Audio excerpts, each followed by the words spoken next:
ಬಡ ಮಕ್ಕಳನ್ನು ಶಿಕ್ಷಣದಿಂದ ವಂಚಿತರನ್ನಾಗಿಸುವ ಸರ್ಕಾರಕ್ಕೆ ಧಿಕ್ಕಾರ ಧಿಕ್ಕಾರ. ಕೆಪಿಎಸ್ ಮ್ಯಾಗ್ನೆಟ್ ಯೋಜನೆ ಬೇಡವೇ ಬೇಡ ಬೇಡವೇ ಬೇಡ.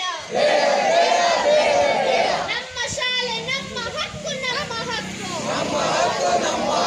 ನಮ್ಮೂರ ಸರ್ಕಾರಿ ಶಾಲೆ ಮುಚ್ಚಲು ಬಿಡೋದಿಲ್ಲ ಬಿಡೋದಿಲ್ಲ.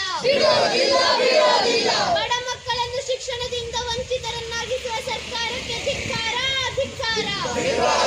ಶುರುವಾಗಿ 60 ವರ್ಷ ಆಗಿದೆ. 60 ವರ್ಷದಿಂದ ಮಕ್ಕಳೆಲ್ಲ ಓದ್ಕೊಂಡು ಚೆನ್ನಾಗಿ ವಿದ್ಯಾಭ್ಯಾಸ ಮಾಡಿದ್ದಾರೆ. ದಯವಿಟ್ಟು ಈ ಶಾಲೆಗಳನ್ನ ಪ್ರೈವೇಟೈಸೇಷನ್ ಮಾಡಿ ಮುಚ್ಚೋ ವ್ಯವಸ್ಥೆ ಮಾಡಬೇಡಿ. ಯಾಕೆಂತಂದರೆ ಬಡ ಮಕ್ಕಳುಗಳು, ಕೂಲಿ ಕಾರ್ಮಿಕರ ಮಕ್ಕಳುಗಳೆಲ್ಲ ಬಂದ್ಬಿಟ್ಟು ಬಣವಾರ ಶಾಲೆಯಲ್ಲಿ ಓದೋಕ್ಕಾಗಲ್ಲ.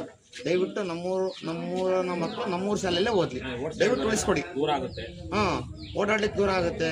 ಕೂಲಿ ಹೋಗೋರು ಇರ್ತಾರೆ, ಅವರೆಲ್ಲ ಬಣವಾರ ಶಾಲೆ ಕರ್ಕೊಂಡು ಹೋಗಿ ಮಕ್ಕಳುಗಳನ್ನ ಕಳಿಸಿ ಕೂಲಿ ಹೋಗೋಕ್ಕಾಗಲ್ಲ. ಇಲ್ಲೂ ವಿದ್ಯಾಭ್ಯಾಸ ಚೆನ್ನಾಗಿದೆ. ರೈತರ ಮಕ್ಕಳು ಮತ್ತೆ ರೋಡ್ ದಾಟಕ್ಕೂ ಆಗಲ್ಲ ಮಕ್ಕಳುಗಳು. ಎಷ್ಟೋ 1-2-3 ಆಕ್ಸಿಡೆಂಟ್ ಆಗಿದೆ ನಮ್ಮೂರಲ್ಲಿ ರೋಡ್ ದಾಟಕ್ಕೆ ಹೋಗಿ. ಅದರಿಂದ ಮನೆಯಿಂದ ಮಕ್ಕಳುಗಳನ್ನ ಪೇರೆಂಟ್ಸ್ ಕಳಿಸಿ ಪಕ್ಕದ ಶಾಲೆ ಆದರೆ ಮತ್ತೆ ಸೇಫ್ಟಿ ಮಾಡ್ತಾರೆ. 1-2-3 ಕಿಲೋಮೀಟರ್ ಮುಂದಕ್ಕೆ ಹೋಗಿ ಕಳಿಸಿ ಬಂದು ಮಕ್ಕಳುಗಳನ್ನ ಮತ್ತೆ ಕರ್ಕೊಂಬರೋಕ್ಕಾಗಲ್ಲ, ಸೇಫ್ಟಿ ಮಾಡೋಕ್ಕಾಗಲ್ಲ.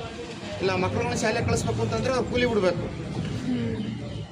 ಹೋಗ್ತಾನೆ ಶಾಲೆಗೆ ಮಕ್ಕಳು ಕಳಿಸ್ಬೇಕು ಅಂದ್ರೆ ಕೂಲಿ ಮಾಡೋದು ಬಿಡ್ಬೇಕಾಗತ್ತೆ. ಅವ್ರ ಜೀವನ ಹೆಂಗೆ? ದಯವಿಟ್ಟು ನಮ್ಮೂರ ಶಾಲೆ ನಮ್ಮೂರಲ್ಲೇ ಉಳ್ಕೊಳ್ಳಿ. ದಯವಿಟ್ಟು ಪ್ರೈವೇಟೈಸೇಷನ್ ಮಾಡಬೇಡಿ.